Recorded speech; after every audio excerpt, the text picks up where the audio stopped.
أعوذ بالله من الشيطان الرجيم. بسم الله الرحمن الرحيم.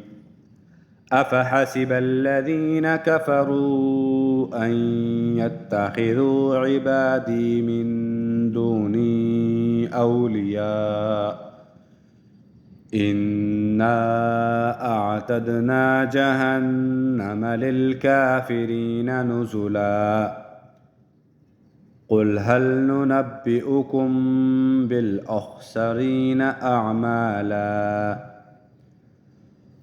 الذين ضل سعيهم في الحياة الدنيا وهم يحسبون أنهم يحسنون صنعا أولئك الذين كفروا بآيات ربهم ولقائه فحبطت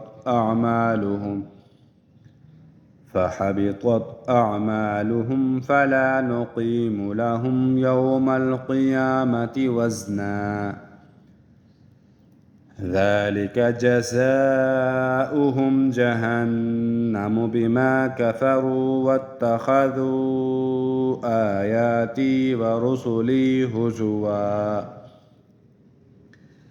إن الذين آمنوا وعملوا الصالحات كانت لهم جنات الفردوس نزلا خالدين فيها لا يبغون عنها حولا قل لو كان البحر مدادا لكلمات ربي لنفد البحر قبل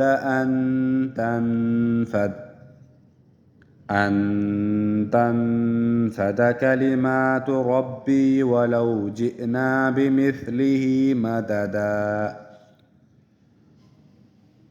قل إنما أنا بشر مثلكم يوحى إلي أنما إلهكم إله واحد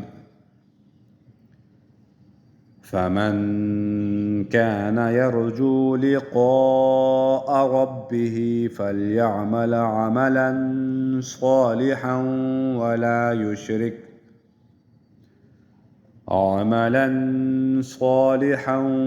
ولا يشرك بعبادة ربه أحدا. صدق الله العظيم.